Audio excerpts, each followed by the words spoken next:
ഞാനൊരു ചെടിയുടെ വീഡിയോ ആയിട്ടാണ് വന്നിരിക്കുന്നത്. Turtle wine. ഇത് എല്ലാവർക്കും വളരെ നിഷ്പ്രയാസം വളർത്തിയെടുക്കാൻ പറ്റുന്ന ഒന്നാണ്. ഈ ഭാഗം നല്ല വെയിലടിക്കുന്നതുകൊണ്ടാണ് ഇവിടെ ഇച്ചിരി മഞ്ഞ കളർ വരുന്നത്. വെയിലടിക്കാത്ത സ്ഥലം നല്ല പച്ച കളറായിട്ട് നിൽക്കുന്നു. ഇതിനൊരു 50% വെയിൽ മതിയാവും. നമുക്ക് ഷെയ്ഡിലൊക്കെ വളർത്തിയെടുക്കാൻ പറ്റുന്ന ഒരു ചെടിയാണ്. ഇനി നമുക്ക് ഇതെങ്ങനെ വളർത്തിയെടുക്കാമെന്ന് നോക്കാം.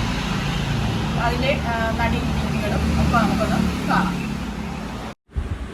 മഴവെള്ളം വിടുന്നതിനും മറ്റുമൊക്കെ യൂസ് ചെയ്യുന്ന ഒരു ടൈപ്പ് പൈപ്പാണിത്. 2 സൈഡും ക്ലോസ് ചെയ്തിട്ട് വേണം ടർട്ടിൽ വൈൻ നടാൻ. നമുക്ക് വേണമെങ്കിൽ PVC പൈപ്പും ഉപയോഗിക്കാം. അത് 2ആയി കട്ട് ചെയ്യണമെന്ന് മാത്രം. പക്ഷേ ഈ പൈപ്പായിരിക്കും കൂടുതൽ നീറ്റ്. ഇതിൻ്റെ അടിഭാഗത്ത് വെള്ളം വാർന്നു പോകാൻ വേണമെങ്കിൽ ഹോളുകൾ കൊടുക്കാം. ഞാൻ അടിവളമായിട്ട് കുറച്ച് കരിയിലകൾ ഇട്ട് കൊടുക്കുകയാണ്.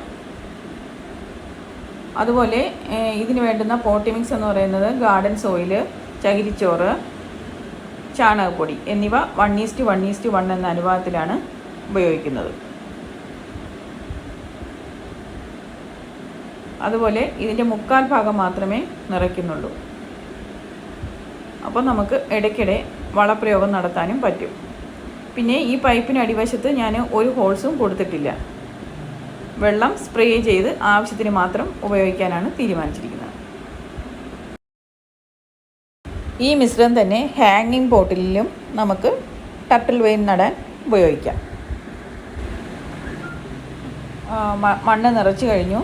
ഇനി നമുക്ക് ഈ ടർട്ടിൽ വൈന് ഇതുപോലെ വച്ചു കൊടുക്കാം. ഇതുപോലെ വച്ചാലും അത് ഗ്രോ ചെയ്യും. പിന്നെ ഇതിൻ്റെ മുകളിൽ കുറച്ച് മണ്ണും കൂടെ ഇട്ട് കൊടുത്താൽ പെട്ടെന്ന് ഗ്രോ ചെയ്യും. വീഡിയോസ് കണ്ടുകൊണ്ടിരിക്കുന്നവർ എൻ്റെ ചാനൽ സബ്സ്ക്രൈബ് ചെയ്തിട്ടില്ലാത്തവരാണെങ്കിൽ ഒന്ന് സബ്സ്ക്രൈബ് ചെയ്യുക. പിന്നെ ആ റൈറ്റ് സൈഡിലുള്ള ബെൽ ബട്ടണും ഒന്ന് പ്രസ് ചെയ്യുക. ഇനി ഇതിൻ്റെ മുകളിൽ കുറച്ച് മണ്ണ് വിതറി കൊടുക്കാം. അപ്പോൾ പെട്ടെന്ന് ഗ്രോ ചെയ്യും. ഇങ്ങനെ തന്നെ വച്ചിരുന്നാലും അത് വളർന്നോളും. എന്നാലും കുറച്ചൊന്ന് മണ്ണിടുന്നതായിരിക്കും ബെസ്റ്റ്. ഇത് വളരെ ഈസി ആയിട്ട് വളർത്തിയെടുക്കാൻ പറ്റുന്ന ഒന്നാണ്. ഇത്തരം പൈപ്പൊന്നും വേണമെന്നൊന്നുമില്ല.